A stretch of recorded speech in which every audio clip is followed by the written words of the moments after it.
You ordered what?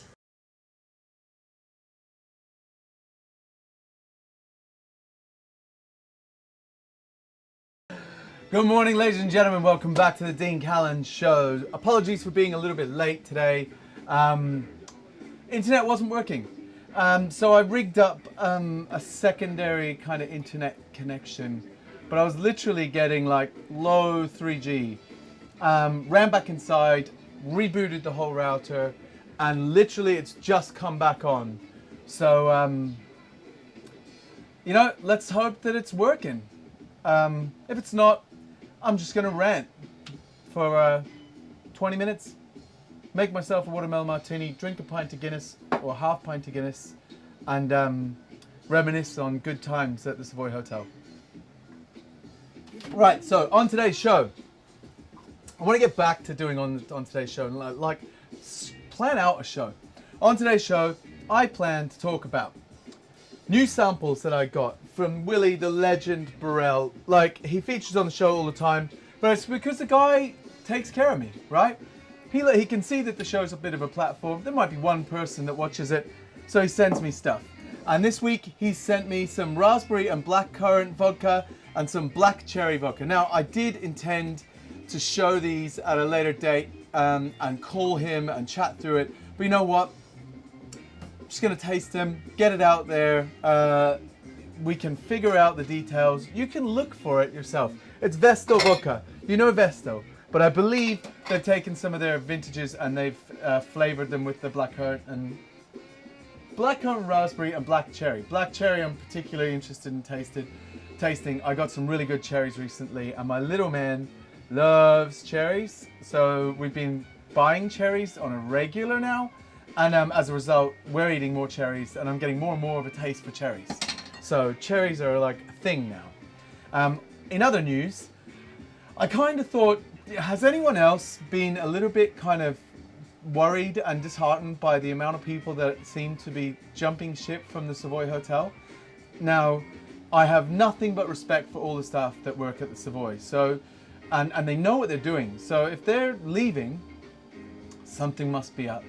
I don't know what it is. I kind of wish that I'd taken this show a little bit more seriously so that I could, invite them on to talk and like have a serious conversation about what's been going on. Which makes me think I'm going to cut it back to one episode a week that's live, and then try to pre-record other bits that go out throughout the week, because it's getting increasingly difficult to go live 3 times a week with work commitments as well, and it's time for dinner when the show's on.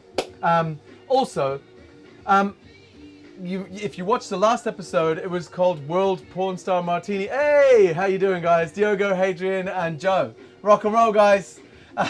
Hadrian, aren't you at work? I thought you finished work at midnight. How are you watching? Anyway, Watermelon Martini. Now, I'm going to be completely honest with you here.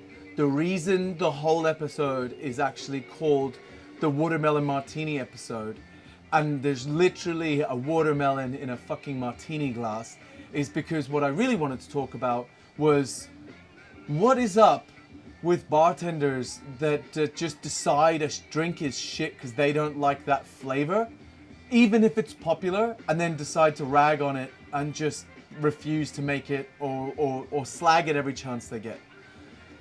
If you don't like watermelon, or you don't like porn star martinis, for example, just throwing it out there, you're not interested in, I don't know, banana liqueur, you don't like blue as a color, like, I'm really sorry, but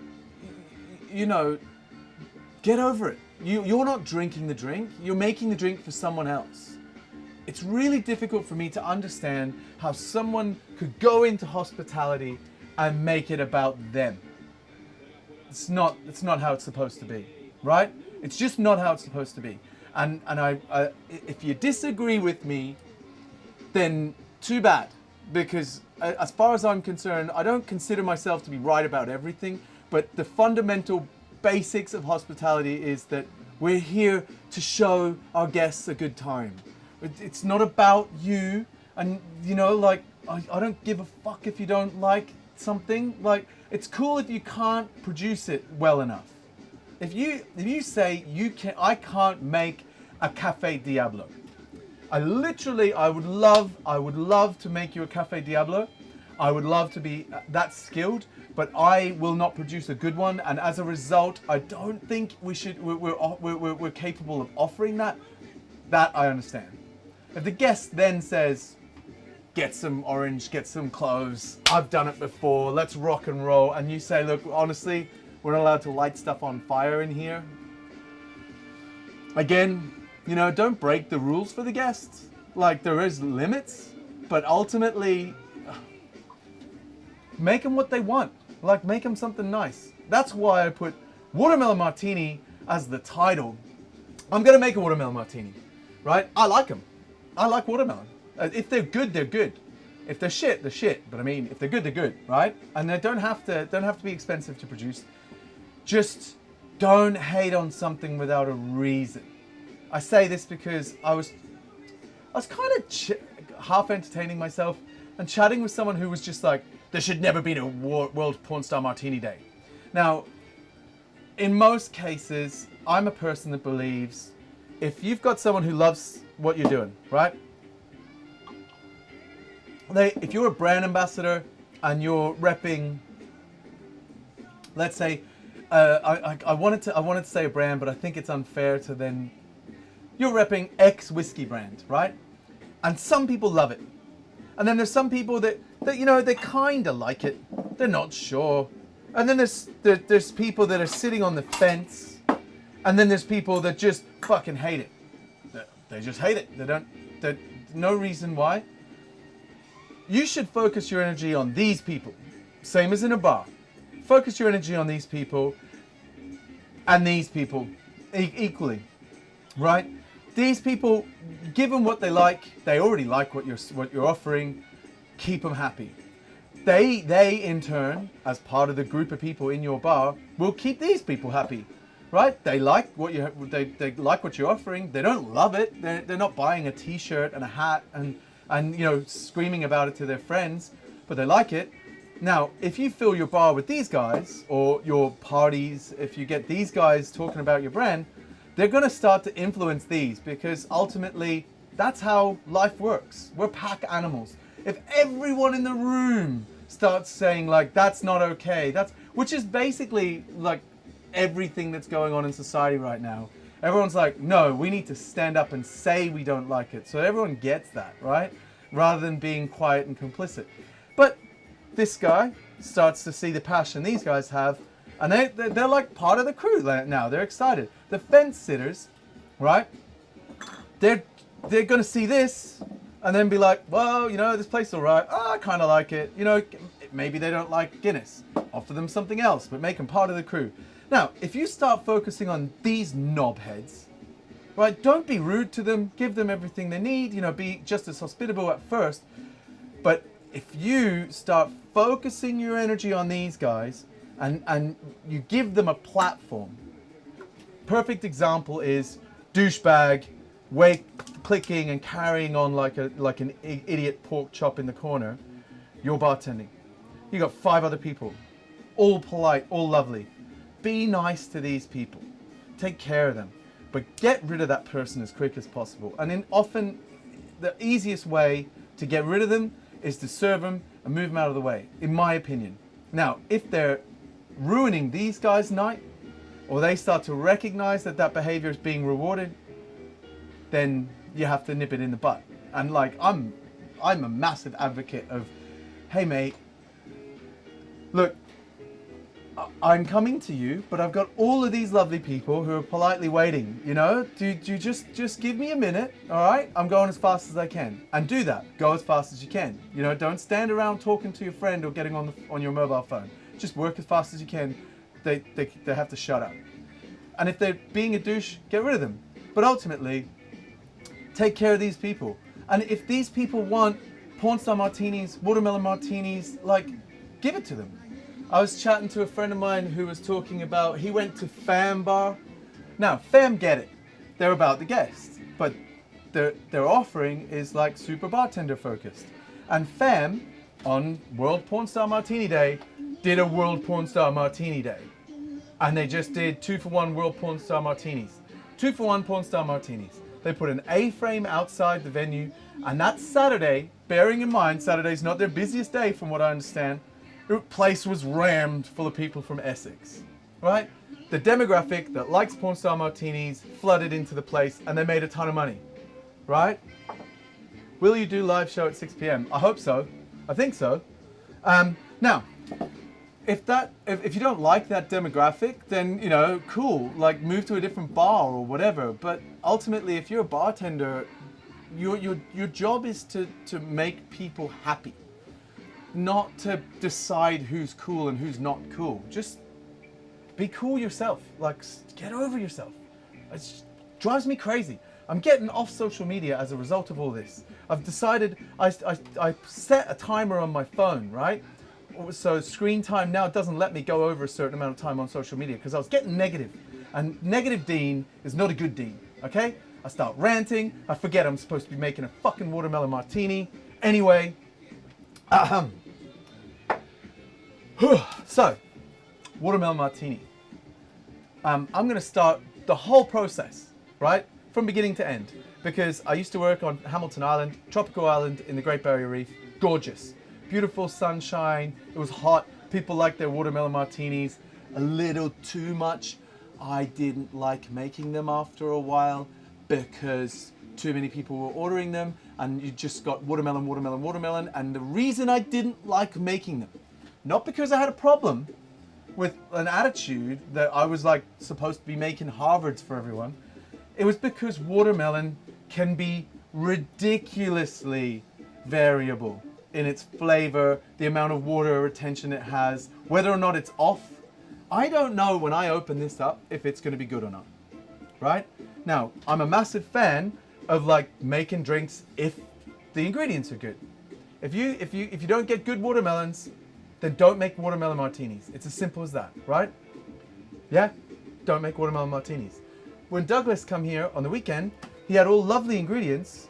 He made the drink, and like I've never tasted a Porn Star Martini even remotely as tasty as that. It was delicious. Like I was a convert. I was like, shit. I thought I made a good Porn Star Martini. That was good. What have I been? How did he do that? I then made it, and it wasn't as good. I don't get it. He's the guy that created it, though. It's his drink. Now, when I worked on Hamilton Island, as a result of everyone ordering the same shit every fucking day, which was Long Island iced teas, pina coladas, strawberry daiquiris, watermelon martinis, lychee mojitos, Cuba Libres, caipiroscas, and lots of caipiroscas and fruit caipiroscas. Can we get a blackcurrant caipirosca? Like, man, I'm over it. So I tried to order smaller watermelons. They were more expensive, but I think we were flying them in from Japan, something like that. It was something ridiculous. You opened them up, and you could smell watermelon. Like beautiful, tropical, aromatic watermelon. Like your mouth started watering as soon as you opened them up. Hamilton Island is an island on the Great Barrier Reef. Right, so I'm kind of half looking at the comments, but I just want to focus on, this. So I would cut them until they were about that size, right? Maybe a little smaller. So because I'm going to use a small glass, I'm going to go even smaller, like to here, right? Because that middle piece, I'm going to make wedges out of. So what I would do then is I would say about there, that's about the weight that I need for the cocktail. That's the piece I need for the garnish, and that's a piece I need for the garnish, right? That's what I would do with the watermelon. So every morning when we had watermelon martini on the menu, bearing in mind it was a daily menu, so the menu changed every single day. If we didn't have good watermelons, I wasn't putting a watermelon martini on the menu, and I would tell people, watermelon martini's off today, sorry, but at least 1 or 2 days of the week we would have them, because people were staying for a week on the island. It was a tropical island, they couldn't afford to live there. And then the people that did live there would get bitchy if I didn't have them. You know, the regulars that would drink like 15 watermelon martinis after their shift. Right, next thing, I would take those and I would do this. I'd roll out my plastic wrap, which by today's standards probably not going to be a good idea, you know, with all the plastic, but you know, in 2003 it wasn't so bad. Then that one, and I'd fold this like that, leaving this one here, fold that one like this, and then that way all the open sides are on one side, and leave that there, right? Wrap the next one. The next one would go here, and I would rebuild the watermelon, because then when I've rebuilt the watermelon, it's slightly separated, but it would go into a box just like that big. And if there were big watermelons, they'd be cut up into quarters and then put in there, and they're all protected. But when I need to make a drink, I start building the drink. I pull this out of the fridge at the last minute, and already, right, I can just do this, and you've got all the horrible side on the back. This guy pops out, just straight up, cut him off into there. That goes in the bin, and my garnish is ready, right? This guy. A quick one too. I used to put sugar on it as well, but I'm not going to put sugar on it today. I don't think I need it. Actually, for old time's sake, I'm just going to put a little tiny bit of powdered sugar. Some of Douglas's vanilla sugar. It was so tasty. Just the tiniest little bit. But I used to put a tiny sprinkle of sugar out of the sugar jar before I muddled it to try to get it to break up a little bit, give it a little extra grindiness. Don't feel like I need it really today. And then I'd put... Now, I used to use Marie Brizard watermelon. It was a long time ago. I don't know if I can even get that anymore, but that's what I used. But I'm using about a third, like 1 part of this to 3 parts vodka. Was just vodka. So, boom. Got our Vestal. Now, I'm gonna taste this in the interest of ensuring that it's a little sweeter than what I need it, and that there's actually a watermelon flavor in there, because I didn't test the watermelons. It's gonna be good. Tiny bit more sugar. So I did need that sugar. The watermelon's not as sweet as it could be. That's why the sugar was used, balance it out a little bit. We did try making a watermelon syrup at one point. It was a bit shit. Really didn't work, the watermelon syrup. I guess by today's standards, it'd be easier to make a watermelon syrup. Like, there's a lot of tools at our disposal these days that, well, they were probably around back then. I didn't know about them. Whoop. And then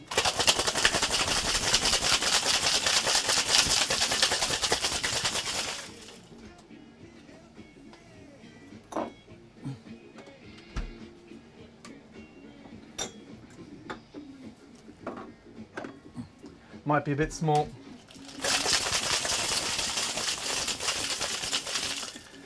Now, part of the reason I was inspired by this was to just get rid of the haters from the show. Watermelon Martini episode. People that hate shit drinks have an opportunity right there. If they think this is a shit drink, just not watch it. It's right on the front cover, right? But if you think that you don't want to watch it, I'd like to see how many people comment and say, watermelon martinis are shit drinks.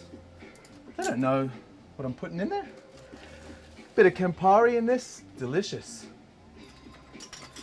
Just saying. Right, Haven't been looking at the comments. I'd love to have someone actually in here. Yeah. So Daniel Kaizen says when he was in Bahrain, Watermelon Martini was the #1 selling drink for like 7 months. Middle Eastern people love watermelon martinis. Vanilla syrup. Yeah, I would do it, Diogo, but I was just trying to stick closely to the very old recipe. And then this one, I'd start further into the center on this glass and then bring this down until it's like hovering just above.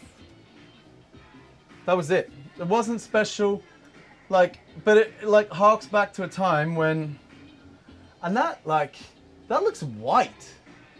I don't understand why that looks so light. Maybe if I get it out of that light, you can see how like rich and red it actually is. There you go. This, yeah, the lights here are quite like on the camera, quite daunting. But you've got this bright, beautiful red color. When I shook them back in the day, they used to froth up a little bit more, but you can smell watermelon everywhere. And to drink it, boom. One of my 5 a day.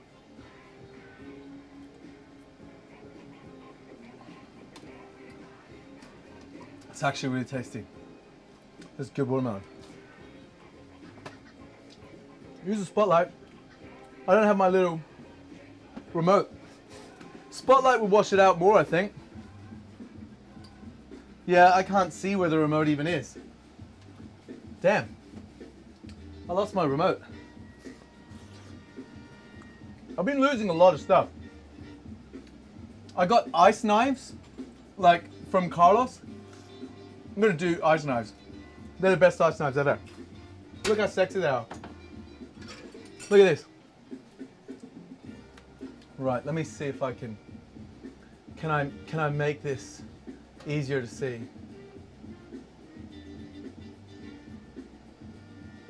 Right? See this? Right? Some Hattori Hanzo style stuff right there. Look at that. Yeah, you really can't see it. It looks way better in real life. But yeah, that's the new ice knife. So cool. And there was a bigger one that was way more badass, but I lost it on my first day. First event I went to, I lost it. It was like, not fair. But I'm getting another one. Right, so Watermelon Martini.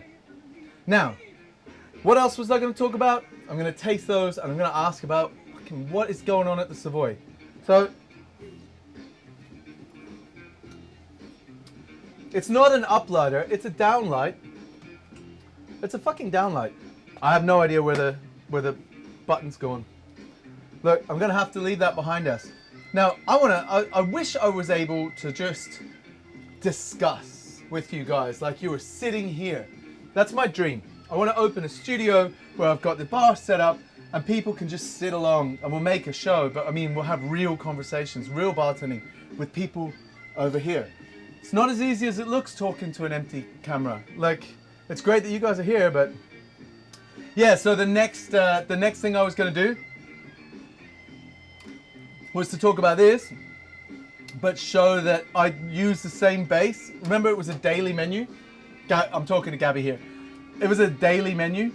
So sometimes I would do that, but a bit more sugar and then add a tiny bit of soda and put mint with it. So I have mint here to do that in case I did want to do it. And I also prepared Hoshizaki Kobo ice, which is my favorite ice for making those types of drinks. But I really want to talk about the Savoy. So, quickly, in case you didn't already know, Declan McGurk, who is the bar's manager for the Savoy Hotel, I think he was in charge of both the Beaufort and the American bar. The American bar has been open for a really long time, has left his post, which already, you know, that's a huge, I guess, incident. Declan leaving is big news. But then on top of Declan leaving, and I'm just going to fix something that's about to crash on me. On top of Declan leaving, you've got... All right, can you still hear me, guys? I hope so. On top of Declan leaving, you've got Maxim Schult leaving, right? So as I might have mentioned in the last episode, that's scary, right? So that's two. Now, if that was just the American bar, you could think maybe they're changing what the American bar is going to be. Maybe they're scaling the American bar back. The food and beverage offerings changing at the Savoy. But Joe Last is now leaving as well. And Joe Last is in the Beaufort bar. Scary. Like, whole next level scary. So the Beaufort staff are leaving as well. Which would say that something really big is up. To me, having seen Milk and Honey is closing. Milk and Honey's been open for 18 years. The Savoy for like hundreds of years. I don't know how long the Savoy's been open, the American bar, but like they wrote the fucking book. You know what I mean? Like in the 20s they were open. Is there a desire from, like, I guess you could call it corporate, to just cut out that kind of expensive service industry, high-end F&B? Like, if you think about it, at the moment, people are at home and they're drinking, you know, whatever. They're not drinking high-end cocktails. Like, I'm gonna put myself out on a limb here and say that I might have been, over the course of lockdown, with this setup, drinking some of the best drinks out of anyone that's drinking at home. I've got access to a pretty substantial collection and I've been drinking very well. But I would hazard a guess, other people, doesn't matter how much money they have, they don't have access to the bartenders that the Savoy has. They don't have, they can't go to a top cocktail bar. And unless they're trained to make drinks themselves, they're not making them. So are those people like worried about it? Have they kind of been asking those people? Or maybe they realize like, maybe we don't need a high-end cocktail bar. Is that the way hotels are heading? If it is, it's scary. And to me, it's a call to action. I think the bar industry right now, the bartenders that are active in our industry need to think about like what's going on, need to communicate with each other as best as they can.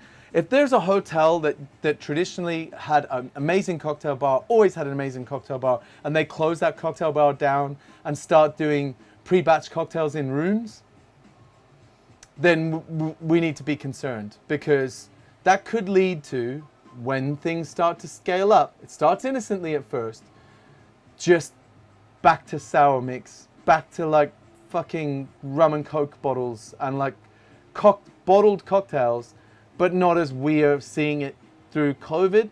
Bottled cocktails that, as you scale up, right, and inevitably with success you start to scale up. As you scale up, you start to not cut corners but change your offering, and people will forget about the very specific, very unique, constantly changing, constantly forward, fast moving, high end cocktail scene, because they'll be used to what they've been given. It's scary, right? I could be wrong. Yeah, exactly. I could be wrong, but we will not use sour mix. But I mean, I'm like, dude, like sour mix. It's just been presented in a more like fancy way. We have inadvertently gone full circle by trying to be sustainable to a model that was the 80s. In my personal opinion, the reason sour mix was prominent, and the reason people were using only ingredients that were non-perishable, was because people went through World War I, the Great Depression, World War II, like in America, the Vietnam War, was it the Korean War? Like God knows what else. And before they knew it, the companies that had grown in F&B and providing ingredients were those companies that had been tinning things and canning things and powdering things. So it took until the 80s before anyone had the money to start buying like fresh ingredients in. And it was at what? Like as far as the cocktail community is concerned, like the four roses, like the Rainbow Room. Dale DeGroff is credited with bringing fresh ingredients back and making classics. That was a high end space, you know. It wasn't your lower kind of, you know, neighborhood cocktail bar, and people were used to drinking fucking rum and cokes with cola post mix because they weren't concerned about quality anymore. Now we as a community have convinced people that because that's more sustainable, that is better quality. Now, I'm not bagging that in any way, but we've opened the gates to say, drop a citric acid, bit of sugar, you know? So when you say we won't use sour mix, we might already be using it, just under a different name. Citric mix, whatever you want to call it. Right, so, tasting the vodkas. I wanted to just get my shit out of my head, and I think that kind of worked, right? Let's hear from Mitch for a minute, right? Mitch, if you're watching, I love you.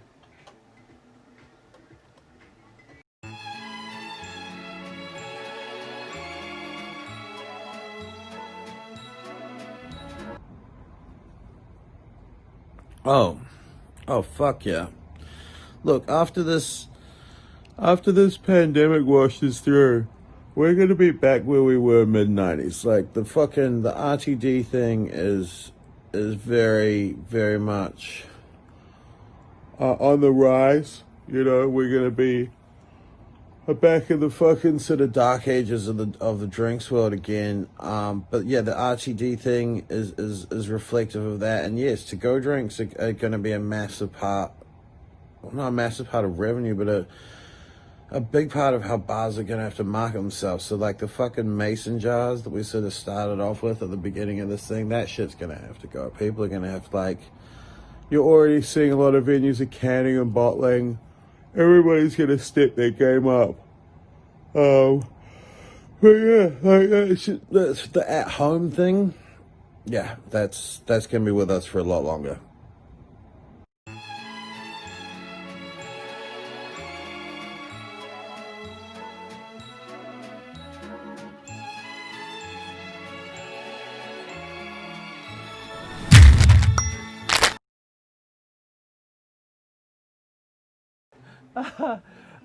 Sorry, I was trying to fix my little microphone because it was caught. Anyway, it doesn't matter. So yeah, those are some of my thoughts. I really wish that like the comments could come out circling around doing this, or I could actually, because I can't read them quite fast enough. But yeah. I'm not sure where the knife is from. To be honest, I'm not sure. But when I get the knives finished, because I want to kind of tailor them a little bit, when I get them finished, I'm going to have the knives on the show, and I'm going to practice using them and work together on how to get them just right. Like I've even got, you might have seen these before, but now they're in black. Also, this wasn't originally in black. I just made it in black. Like, so originally, like, it was like wood colored. It's like, you know, standardized ice knife, but this is super hard hard carbon steel. And the longer one that comes out here had all the ripples that you would see, like the beaten steel look that you get from the Japanese knives. Pretty cool.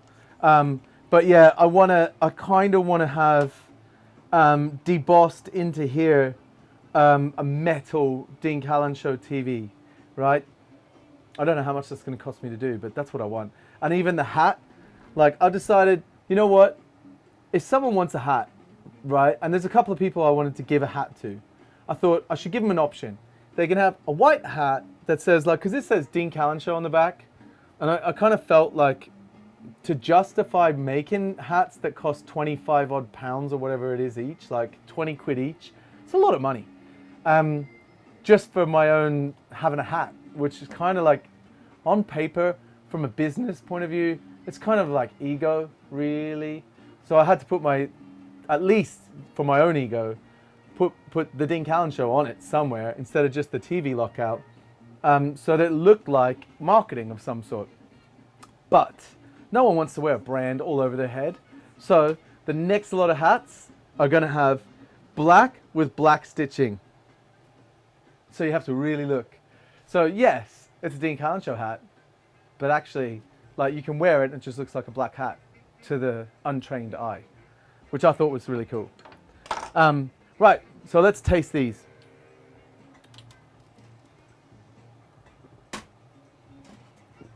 Back up Guinness. Oh, what a day. The more my brain thinks about what the knock-on effect of one of the world's most prestigious cocktail bars losing all its staff. I mean, when it happened at the Artesian, the guys all just kind of walked out as a crew, right? And that's what they did. And you had to respect that. Like, it was great. Like, guys, support your crew.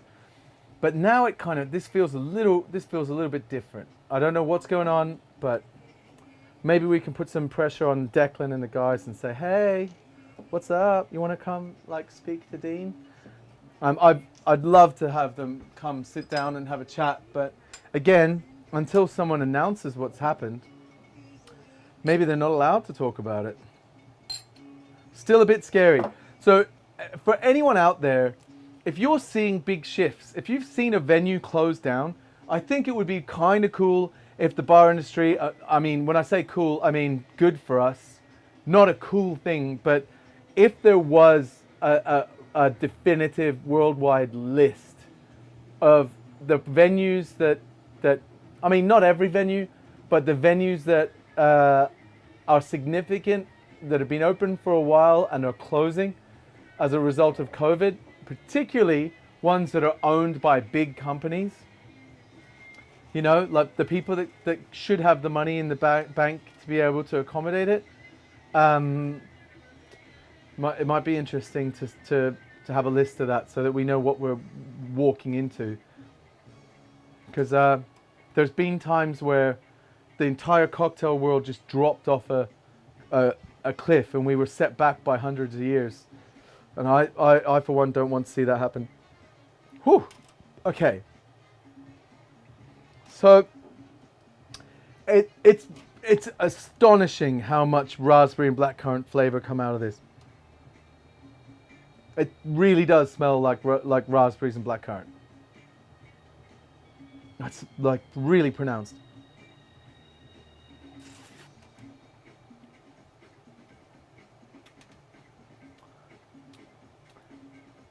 Immediately warming mouthfeel. A little bit of sweetness. You don't get a sweetness initially, but then your mouth starts to water as the fruit flavors really pick up and you get the sweetness. I'd be keen to know just how much sugar is in that. Like, looking at it in light, it's thin, the legs drop down reasonably quick. It doesn't look like it's got the viscosity that you would expect with a liqueur, because it is effectively a flavored vodka, as far as I can tell. I was sent a bit more information on it, but I'm a massive fan of just tasting stuff without being given the spiel, because I'm so into brands and stories and heritage and production that actually I know myself, my brain starts to say, oh, they did this and this, oh, this is going to be great. And I've already got a preconception that's going to be good. So I don't want to do that to myself anymore. I actually go to bars and order drinks straight off the menu with just the name. No idea of what's in it. And honestly, if you're into drinks, you're really into drinks, do that. Because when you get, the cocktail's called the Blue Bamboozler, right?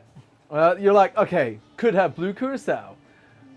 That's probably a bad example. The cocktail's called the Gabby, right? And you're like, what's the Gabby? And you don't know anyone at the bar. Oh, I'm gonna have the Gabby, right? It's such a straightforward name. And then drink comes out.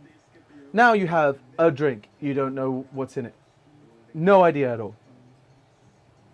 Oh, smells like cherry. Definitely smells like cherry. That's some cherry. That's a lot of cherry.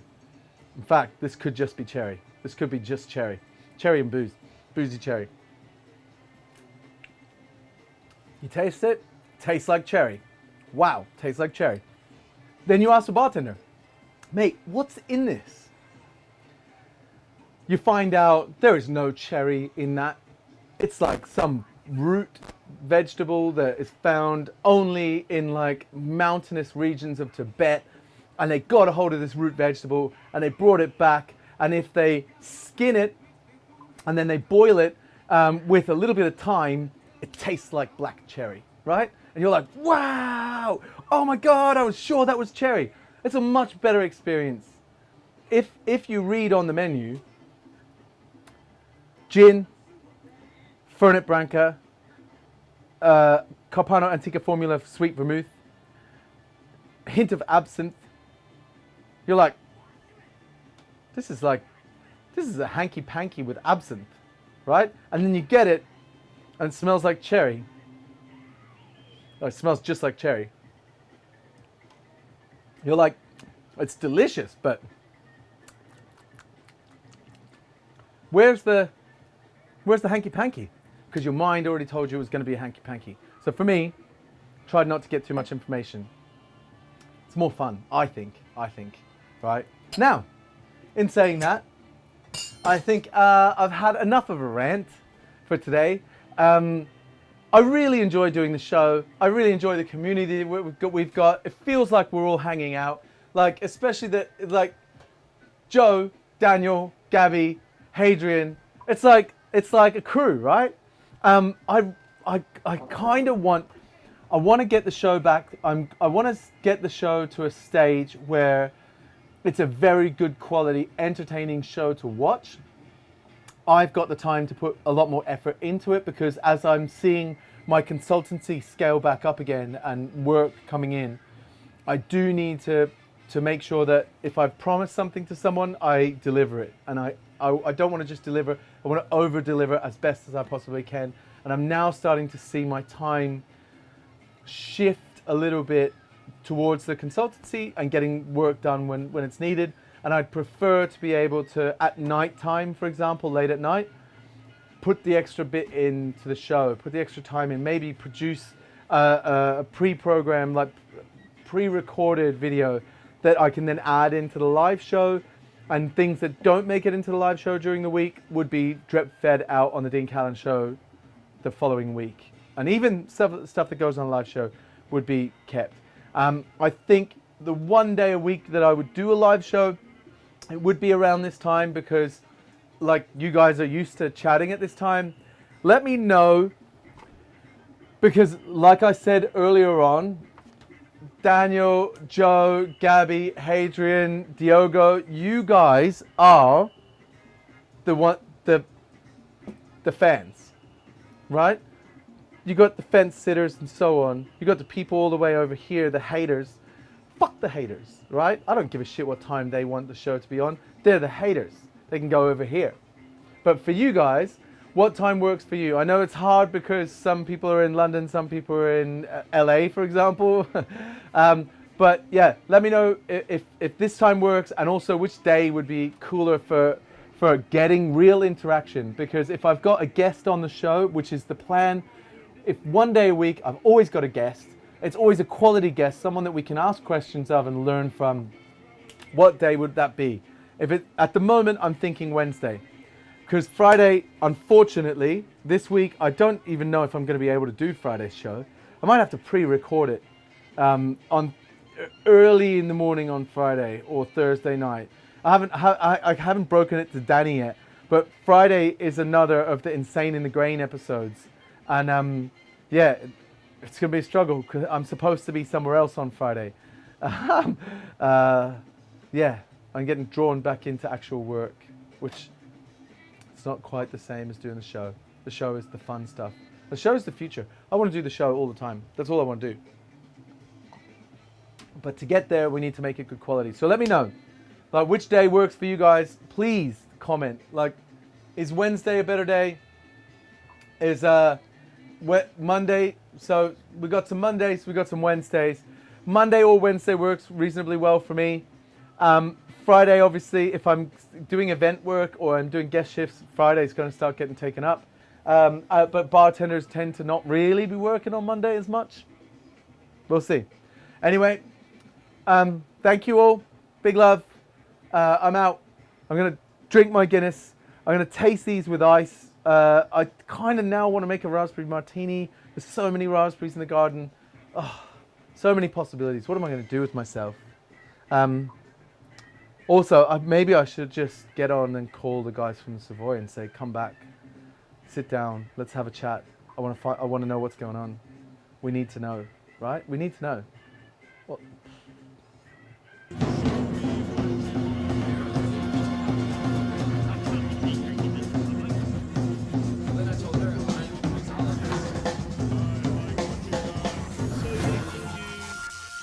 You ordered what?